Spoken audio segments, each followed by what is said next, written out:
If you choose to indulge yourself when you're young, you're actually setting yourself up for hardship in middle age. We've noticed a very interesting phenomenon. Many of our clients who achieved financial freedom early are actually first-generation wealthy individuals. I found that many of them made a similar choice when they were young. You'll see that in society, a lot of people emphasize living in the moment, but I believe that when you're young, you should focus on making money first. So making money first is actually about securing your future and giving yourself more options down the road.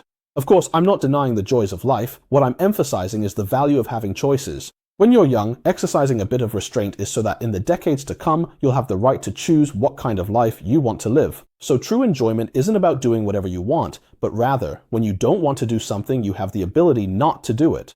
I remember when I was 25, I also had to make a decision, whether to enjoy life first or to keep making money and continue building my experience. At that time, I was working as a tech lead at a global advertising company, doing IT-related work, and the company had offices all over the world. Back then, I was also thinking about whether I should go abroad to broaden my horizons because I actually grew up in China, so I came to Melbourne, Australia. At that time, I was given two options. The first was to go to Thailand, with free food and accommodation for up to 12 months. You can imagine blue skies and white clouds, 5-star hotels and daily meal allowances. The subsidies were actually quite substantial. Plus, I already knew the job would be easy because my boss and the so-called client were already acquainted. Whether I went or not, the project was guaranteed to succeed.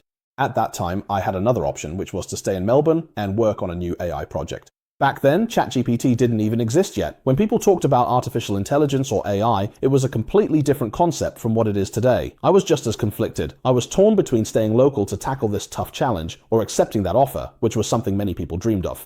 You can imagine at 25 years old, earning nearly 200,000 Australian dollars a year. That's really a lot here. It's definitely not a small amount of money. And on top of that, you could work while lying on the beach. When I was hesitating, my friends around me all said I was crazy. They couldn't understand what there was to think about. Some people even said they wanted to go with me.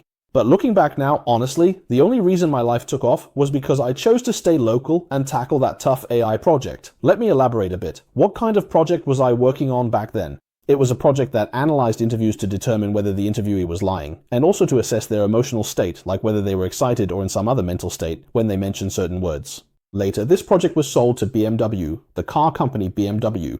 So I quickly earned my first pot of gold, and when I changed jobs later, I got a higher salary. After that, I continued to use the same strategy. Whenever I had to choose between enjoying life now or focusing on development, I always chose development first. Don't get me wrong, when it's time to spend money, I still spend it. I travel every year, and I replace my phone when it's time for a new one. It's not like I'm depriving myself. If I see something I can afford, I buy it. If I want to eat something, I just eat it. I also have some assets that generate passive income and help me become wealthier. They're all making money for me.